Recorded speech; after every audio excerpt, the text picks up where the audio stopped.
नमस्कार साथियों, स्वागत है आप सभी का हमारे खुराना क्लासेस यूट्यूब चैनल पर। दोस्तों, आज हमारी राजस्थान की नदियों को लेकर के तीसरा पार्ट है और इस तीसरे पार्ट में हम बात करेंगे बंगाल की खाड़ी का अफवाह तंत्र। तो बंगाल की खाड़ी का अफवाह तंत्र ये तीसरा पॉइंट है हमारा और इसके बाद अपनी जो नदियां हैं वो ख़त्म हो जाएंगी और इनसे आपको बहुत ज़्यादा फ़ायदा मिलेगा और ये नोट्स फुल कम्प्लीटली ज्योग्राफी को लेकर मैं बना रहा हूँ। आप लोग इनको डाउनलोड कर लेना अपने खुराना क्लासेस एप्लीकेशन से, ठीक है भाई। और अगर किसी भी बच्चे के लिए अगर पीडीएफ की आवश्यकता हो तो वो आप लोग संपर्क भी कर सकते हो, मिल जाएगी आपके लिए। सबसे पहले आप चैनल को सब्सक्राइब करो और हमारे टेलीग्राम को ज्वाइन करना मत भूलिएगा। डिस्क्रिप्शन बॉक्स में आपको टेलीग्राम की लिंक दी गई है, इसको आप लोग ज़रूर ज्वाइन कीजिए, ठीक है। आइए, बंगाल की खाड़ी का जो अफवाह तंत्र है वो वृक्षाकार आकृति में पाया जाता है। इसके अंतर्गत हाडोती व पूर्वी मैदानी भाग की जो नदियां हैं उनका अध्ययन किया जाता है।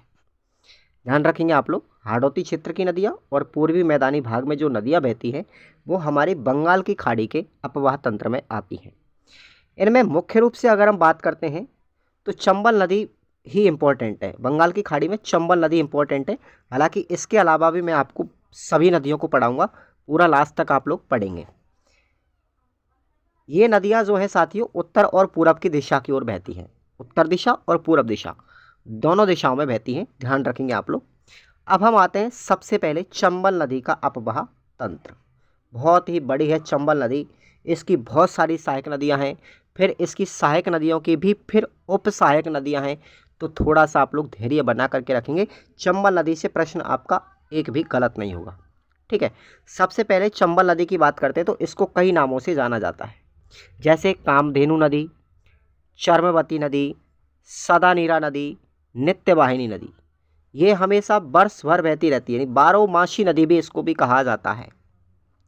चंबल नदी निकलती कहाँ से है तो जानापाप की पहाड़ियाँ मध्य प्रदेश से निकलती हैं। याद रखेंगे, जानापाप की पहाड़ियों से निकलती हैं और ये कहाँ पर मिलती है साथियों, यमुना नदी में मिलती है। कौन सी जगह पर, इटावा के पास, उत्तर प्रदेश में। इटावा नामक एक ज़िला है उत्तर प्रदेश का, वहाँ पर ये चंबल नदी यमुना में मिल जाती है और यमुना में मिलने के बाद यमुना का पानी कहाँ चल जाता है, बंगाल की खाड़ी में चला जाता है। इतना आपको याद रखना है।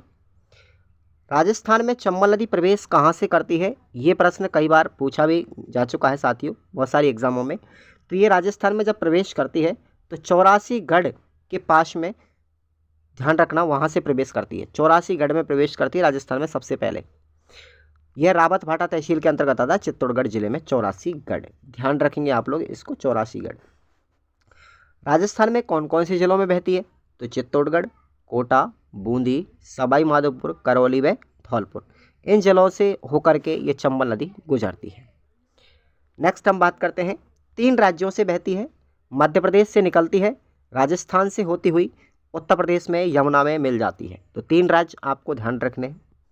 इस नदी की कुल लंबाई देखिए, जानापाप की पहाड़ियों से लेकर के और यमुना में मिलने तक की जो कुल लंबाई है 965 किलोमीटर की दूरी तय करती है। अब हम बात करते हैं राजस्थान में, अब इसको डिवाइड किया गया तीनों राज्यों में कितनी कितनी इसकी लंबाई होती है फिर।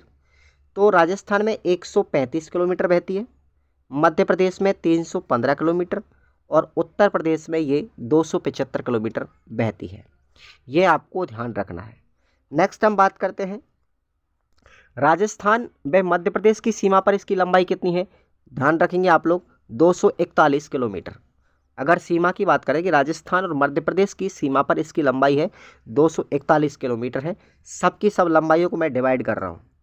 लेकिन अब बात करें हम चंबल नदी की वर्तमान लंबाई को लेकर के, वर्तमान नवीनतम लंबाई, देखो ये लंबाई थोड़ी सी बढ़ चुकी है। उसका रीज़न तो यहाँ पर मैंने नहीं लिखा है, शायद इतना पता नहीं है मुझे, लेकिन मैं आपको चंबल नदी की नवीनतम लंबाई आपको बता रहा हूँ, ठीक है ना। ये अभी नया नया आंकड़ा जारी किया गया है तो मैं आपको बता देता हूँ। राजस्थान व मध्य प्रदेश की सीमा की बात करते हैं तो इसकी लंबाई है 252 किलोमीटर, ठीक है ना। राजस्थान मध्य प्रदेश की सीमा पर लंबाई कितनी है, 252 किलोमीटर है। अब ये आंकड़ा आपको याद रखना है। कुल लंबाई है इसकी 1051, जिसमें से इसको डिवाइड किया, राजस्थान में 322 किलोमीटर बहती है, मध्य प्रदेश में 320 किलोमीटर और उत्तर प्रदेश में 157 किलोमीटर। तो ये आंकड़ा आपको याद रखना है वर्तमान का। चलिए चंबल नदी पर साथियों 4 बांध बने हुए हैं। कितने बांध हैं? 4 बांध हैं। कौन कौन से? पहला बांध है इस पर गांधी सागर बांध, जो मंदसौर मध्य प्रदेश में है। इसका निर्माण किया गया था 1960 में और यह चंबल नदी का सबसे बड़ा बांध है। गांधी सागर जो बांध है, चंबल नदी की अगर बात करें तो 4 जो बांध बने हुए हैं उनमें सबसे बड़ा बांध कौन सा है? गांधी सागर बांध है, जिससे 115 मेगावाट बिजली का उत्पादन किया जाता है। ये बात है हमारी गांधी सागर बांध की। दूसरा जो बांध है राणा प्रताप सागर बांध। देखिए आप लोग, राणा प्रताप सागर बांध साथियों रावत भाटा चित्तौड़गढ़ में। इसका निर्माण 1970 में किया गया था। नोट याद रखना है कि भराव क्षमता की दृष्टि से अगर हम बात करते हैं तो यह राणा प्रताप सागर बांध सबसे बड़ा बांध है। इससे 172 मेगावाट की बिजली उत्पन्न की जाती है और इस बांध के किनारे परमाणु विद्युत गृह स्थित है। यह देश का सबसे बड़ा विद्युत गृह भी यहीं पर है। कहाँ पर? रावत भाटा चित्तौड़गढ़ में। कौन सा है? न्यूक्लियर पावर प्लांट है। ठीक है, ध्यान रखना आप लोग। आगे बात करते हैं। तीसरा बांध है जवाहर सागर बांध। यह कोटा में स्थित है, जिसका निर्माण 1972 में किया गया था। इससे 99 मेगावाट की बिजली उत्पादित की जाती है। चौथा बांध है कोटा बैराज। यह बोराबास गांव कोटा में स्थित है, जिसका निर्माण 1960 में किया गया था। इस बांध का कैचमेंट एरिया सर्वाधिक है और इस बांध को बनाने का उद्देश्य केवल था कि इससे सिंचाई की जाती है बस। ठीक है, पेयजल और सिंचाई के लिए इस बांध को बनाया गया था। इस चंबल नदी के किनारे पर ही केशोराय पाटन बूंदी में चीनी का कारखाना भी बना हुआ है। इस कारखाने की स्थापना 1965 में की गई थी। जब आपको हम उद्योग पढ़ाएंगे तो वहाँ पर कोटा के केशोराय पाटन बूंदी में चीनी की मिल है, जिसका निर्माण 1965 में किया गया था। इसकी स्थापना तो ये चंबल नदी के किनारे बनी हुई है। राजस्थान में मध्य प्रदेश की चंबल जो परियोजना है वो संयुक्त परियोजना है। और आपको मैं बता दूं, चंबल नदी से राजस्थान के लिए जो बिजली उत्पादित की जाती है वो 193 मेगावाट और मध्य प्रदेश के लिए भी कितनी मिलती है? 193 मेगावाट। कुल बिजली उत्पादन आपको ध्यान रखना है 193 प्लस 193, ध्यान रखना। इसको आप लोग ऐड जब करेंगे तो कितना मेगावाट बिजली उत्पादित की जाती है? ध्यान रखेंगे आप लोग 386 मेगावाट बिजली उत्पादित होती है, जिसमें से 193 मेगावाट राजस्थान को, 193 मेगावाट मध्य प्रदेश को दी जाती है। दोनों राज्यों का 50-50% हिस्सा है। ठीक है ना। चंबल परियोजना की शुरुआत 1953-54 में हुई थी और यह परियोजना 3 चरणों में संपन्न हुई। ध्यान रखेंगे इस चीज़ को आप लोग। चंबल परियोजना जो बनाई गई थी वो 1953-54 में ये लागू की गई थी, जिसके अंतर्गत जो अपने बांध बनाए गए थे उन बांध बनाने के आधार पर इस परियोजना को लागू किया गया था। तो जो हमारा गांधी सागर बांध है और कोटा बैराज, इनका निर्माण 1960 में हुआ था पहले चरण में, ये आपको याद रखना है। दूसरे चरण की बात करें तो राणा प्रताप सागर बांध का निर्माण हुआ था दूसरे चरण में 1970 में हुआ था। तीसरा जो बांध है हमारा तीसरा चरण जवाहर सागर बांध का निर्माण हुआ 1972 में। तो इस चरणों के आधार पर भी आपसे पूछा जाए बांधों को तो ये भी आपको याद रखना है पॉइंट। ठीक है भाई। कोटा बैराज की बात करें तो कोटा बैराज जो बांध है उसके दाईं ओर और बाईं ओर से नहरें निकाली गई हैं, जिससे क्रम से कोटा बारा और कोटा बूंदी को सिंचाई की जाती है। अब इसको आप लोग समझिए, दाईं ओर से जो सिंचाई की जाती है कोटा और बारा को की जाती है और बाईं ओर से सिंचाई की जाती है कोटा तथा बूंदी को की जाती है। ये आपको पॉइंट समझना है।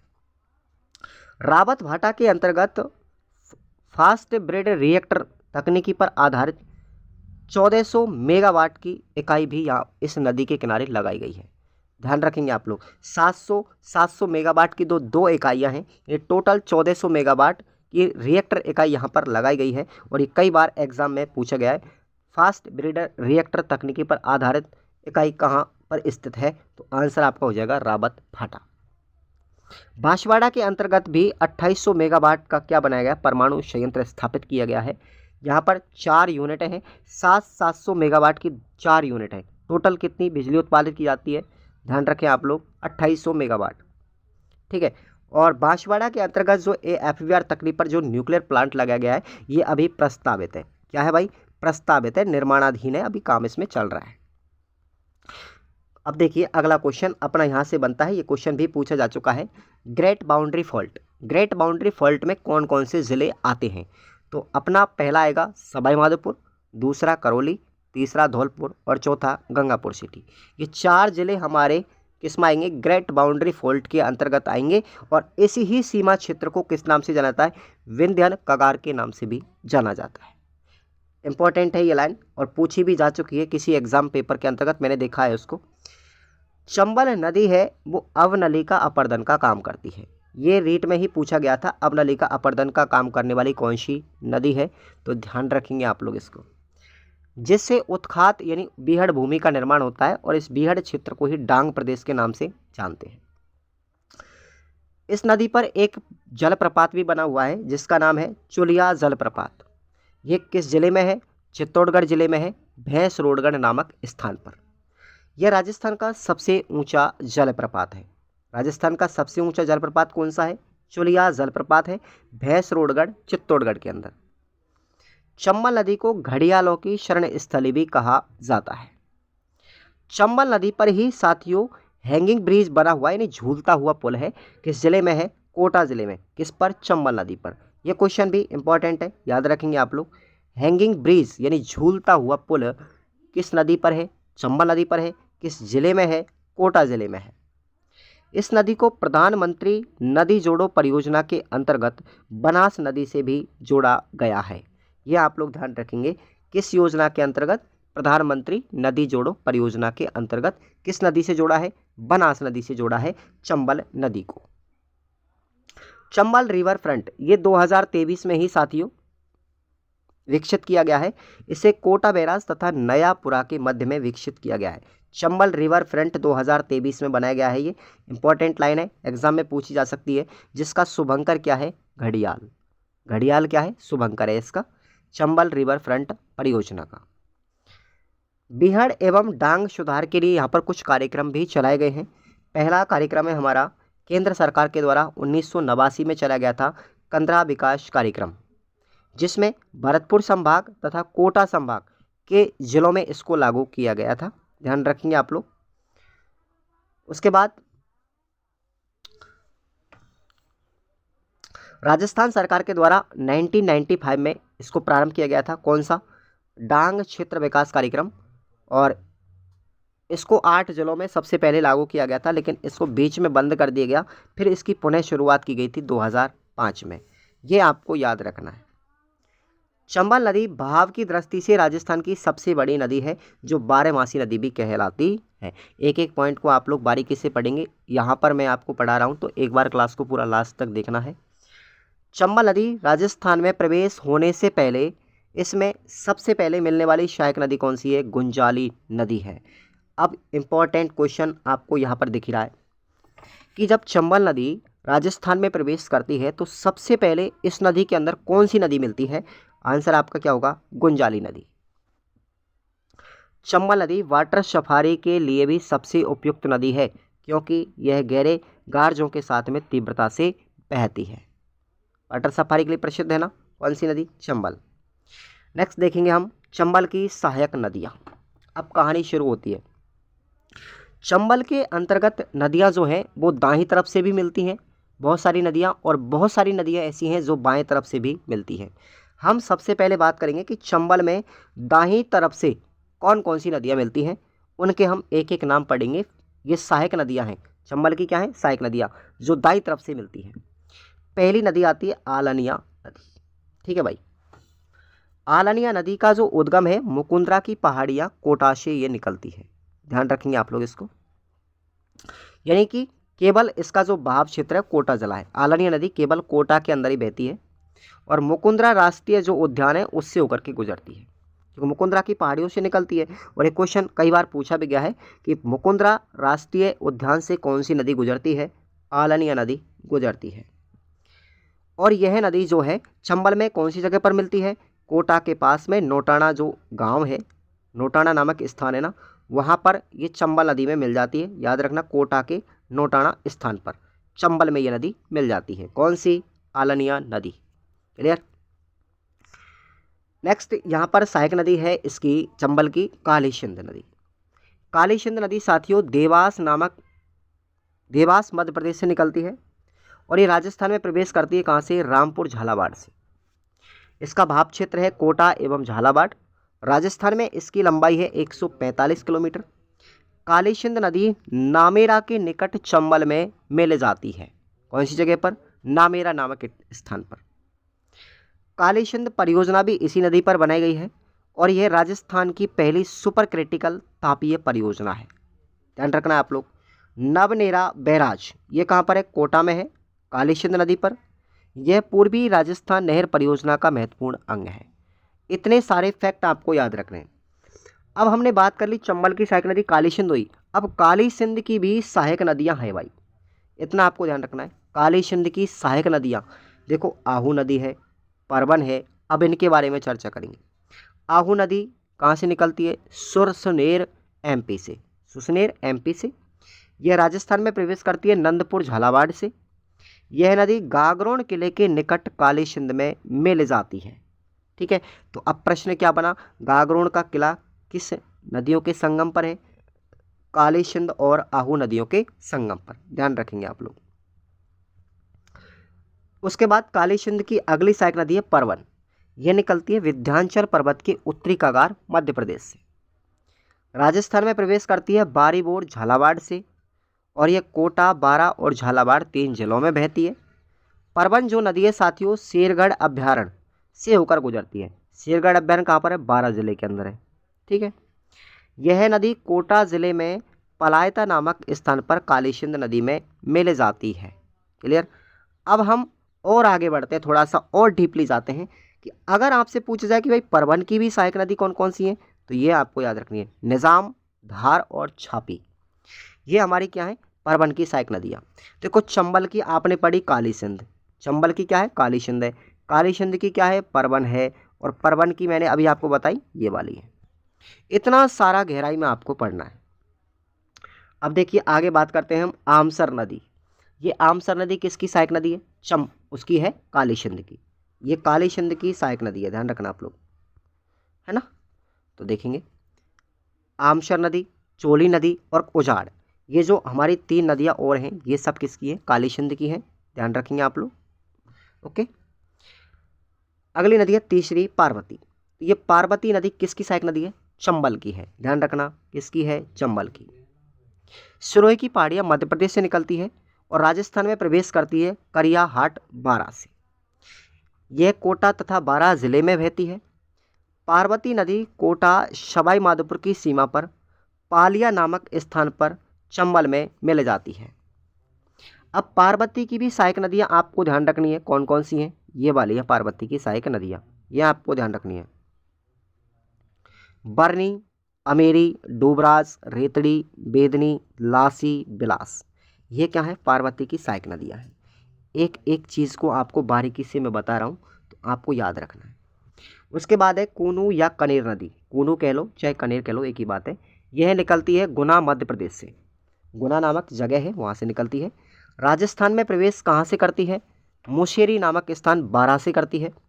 यह नदी पुनः वापस मध्य प्रदेश लौट जाती है और करौली जिले की सीमा पर चंबल में मिल जाती है। इंपॉर्टेंट फैक्ट है, कौन सी नदी है, चंबल की सहायक नदी जो पुनः एमपी लौटती है, कूनू या कनेर, कूनू नदी है जो करौली जिले की सीमा पर चंबल में मिलती है। तो ये पढ़ी हमने अब तक चंबल की दाईं तरफ से मिलने वाली सहायक नदियाँ। ठीक है, फिर उनकी भी उपसहायक नदियाँ। अब हम बाईं तरफ से कौन कौन सी नदियाँ मिलती हैं चंबल में, वो देखेंगे।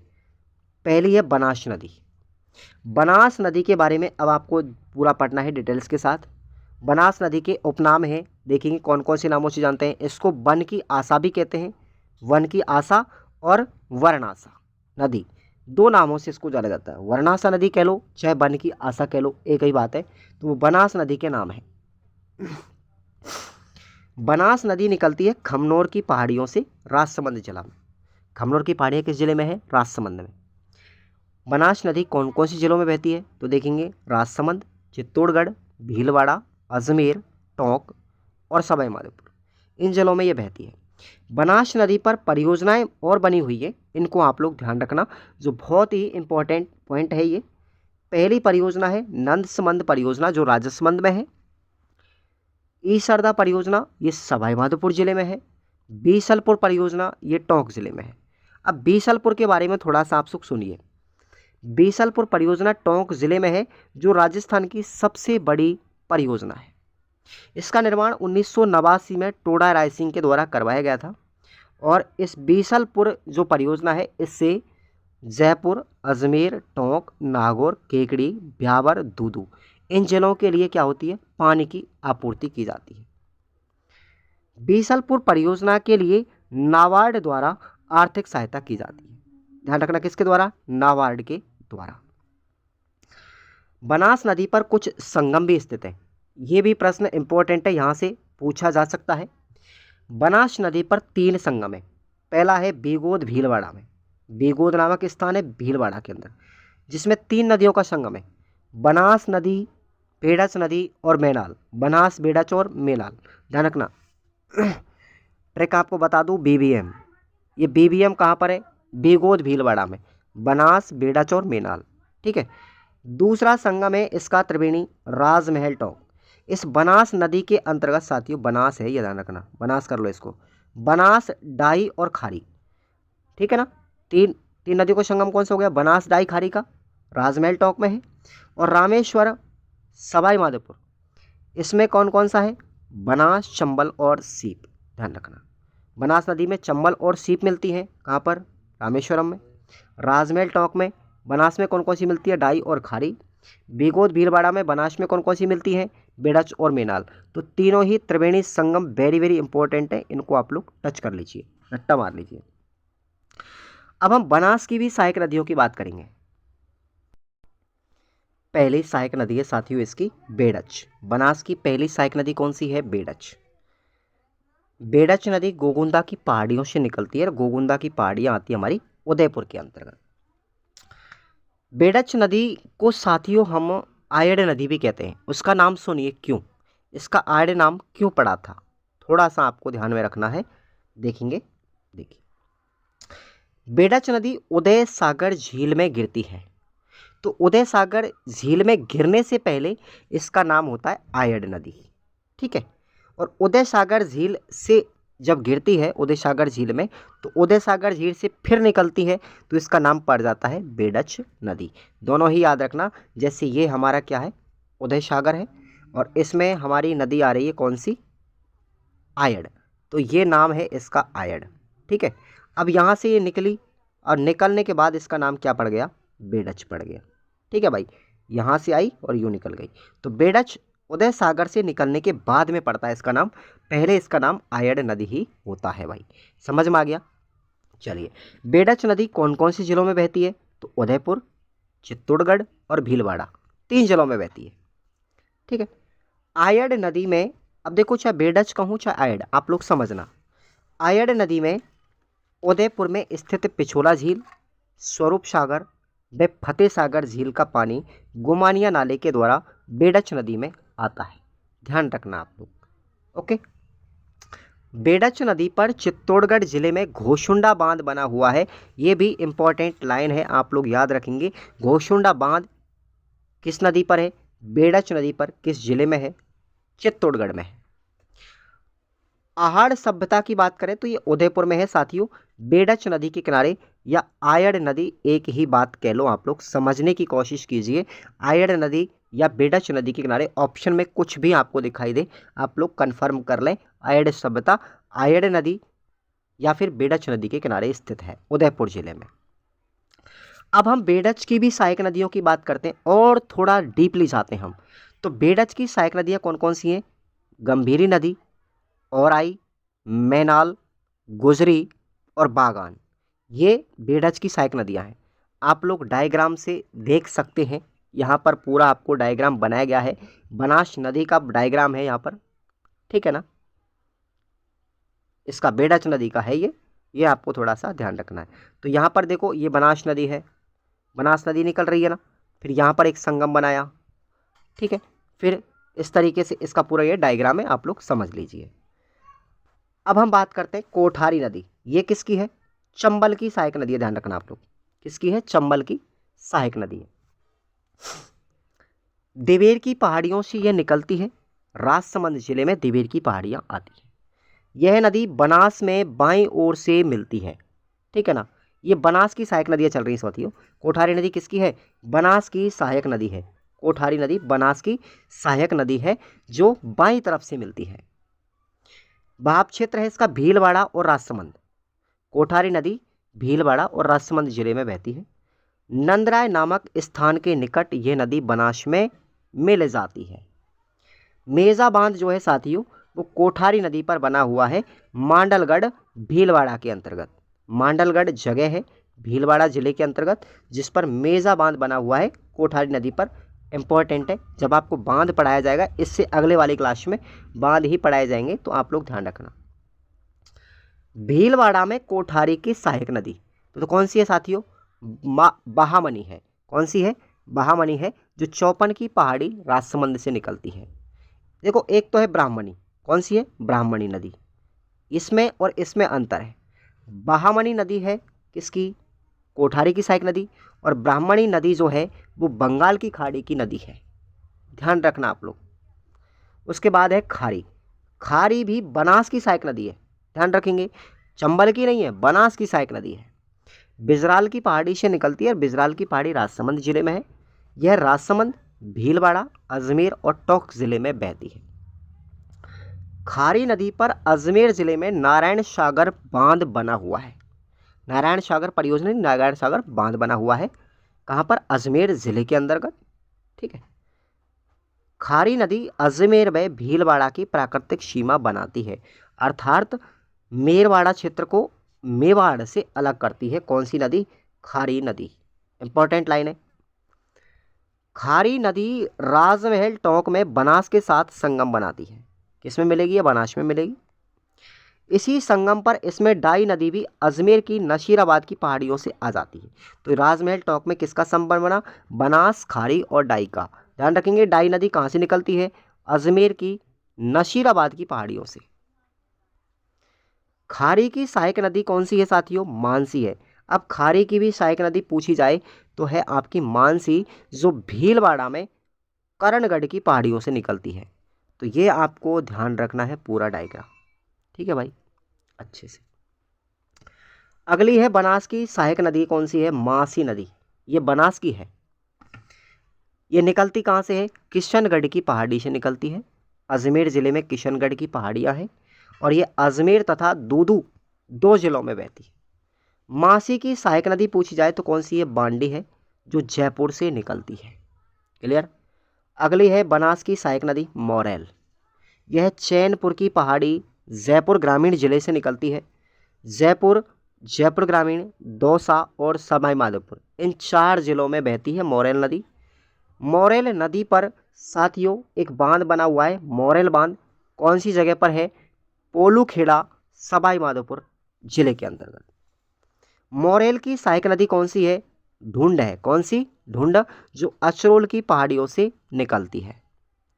उसके बाद है हमारी बनास की सहायक नदी काली सिल, ठीक है। ये सपोटरा तहसील करौली से निकलती है। करौली, सवाई माधोपुर और गंगापुर सिटी, इन 3 जिलों में कालीसिल नदी बहती है। अब तक हमने पढ़ ली चंबल के बारे में पूरी डिटेल्स। चंबल के बाद में अगली आती है बंगाल की खाड़ी के तंत्र में, इसमें बामनी नदी। ये बामनी नदी क्या है? चंबल की सहायक नदी। अब बनास पढ़ा हमने, अब हमारी आएगी ब्राह्मणी नदी यानी बामनी। यह है चंबल की सहायक नदी है। क्या है? चंबल की सहायक नदी। यहाँ पर कन्फ्यूजन बहुत ज़्यादा होता है बंगाल की खाड़ी तंत्र को लेकर के, तो आप लोग थोड़ा सा सिस्टम से पढ़िए एक एक चीज़ को डिटेल्स के साथ। हमारे भी कन्फ्यूजन हो जाता है, बहुत लंबा चैप्टर है ये चंबल का। तो बामनी नदी या ब्राह्मणी नदी चंबल की ही सहायक नदी है, जो हरिपुरा की पहाड़ी चित्तौड़गढ़ से निकलती है। यह चित्तौड़गढ़ जिले में बहती है, बस ध्यान रखना। यह नदी भैंसरोडगढ़ के निकट चंबल में मिल जाती है।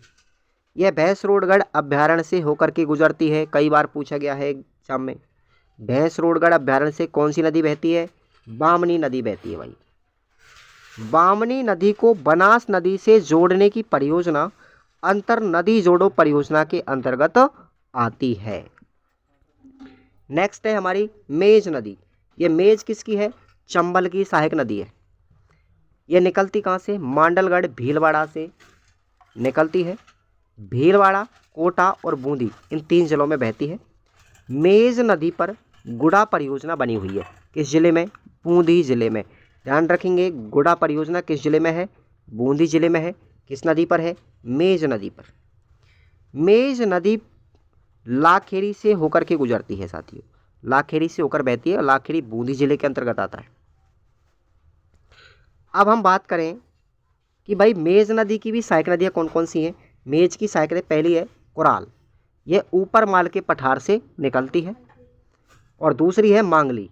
इस नदी पर भीलवाड़ा में इस नदी पर भीमलत जलप्रपात बना हुआ, कहाँ पर? बूंदी जिले के अंदर। और कई बार पूछा गया एग्जाम में, भीमलत जलप्रपात किस जिले में है? बूंदी जिले में। किस नदी पर है? मांगली नदी पर। और अगर मांगली की भी सहायक नदी पूछी जाए तो कौन सी है? घोड़ा पछाड़।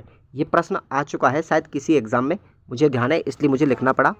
मांगली की सहायक नदी है घोड़ा पछाड़। चाकन बांध भी किस नदी पर बना हुआ साथियों? मेज नदी पर ही बना हुआ है चाकन बांध, बूंदी जिले के अंदर है। और एक चीज़ मैं आपको बता दूं, चाकन कहते किसको हैं ये भी आप लोग ध्यान रखना। बूंदी जिले में वर्षा जल से विकसित विभिन्न नालों का एक समूह जो है वो चाकन कहलाता है। क्लियर? अगली नदी हमारी बाणगंगा। अब देखिए, अब चंबल खत्म हो गई, चंबल खत्म हो गई। अब चंबल पहली नदी थी अफवाह तंत्र की, बंगाल खाड़ी का। दूसरी नदी आती है इसमें बाणगंगा, ये सेकंड नदी है बंगाल की खाड़ी के अफवाह तंत्र में। चंबल खत्म हो चुकी है, इतनी बड़ी थी चंबल। ध्यान रखना, चंबल का सबसे बड़ा चैप्टर है पूरी नदियों में, सबसे बड़ी है चंबल। मतलब जैसा नाम वैसा काम और उतना ही मैटर। तो अब बाणगंगा के बारे में देखो। बाणगंगा निकलती साथियों बैराट की पहाड़ियों से, और बैराट की पहाड़ियाँ वर्तमान में कोटपुतली बहरोड जिले के अंतर्गत आती हैं।